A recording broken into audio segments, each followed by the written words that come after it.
अजिंठा परिसरात बिबट्याने धुमाकूळ घालत युसुफ खान, अयूब खान पठाण यांच्या शेतातील गोठ्यामध्ये प्रवेश करून 4 शेळ्यांवर हल्ला करून ठार केला। या बिबट्याला पकडण्यात वन विभागाला आता यश आलंय। अजिंठा वन विभागातील शिवना परिमंडळ, दीपक सोनार, मुकेश गुप्ता, लेखपाल योगेश शिंदे यांच्यासह वन कर्मचाऱ्यांनी घटनास्थळी धाव घेऊन पाहणी करून पंचनामा केलाय।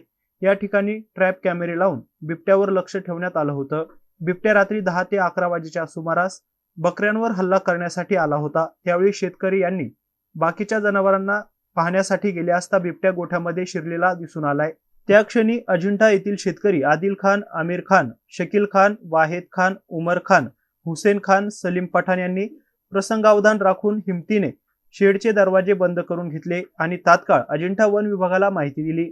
माहिती मिळताच वन विभागाच्या कर्मचाऱ्यांनी ग्रामस्थांच्या मदतीने या बिबट्याला शिताफीने जेरबंद केला आहे। अनीस बेग, एमसी न्यूज, अंभई, सिल्लोड।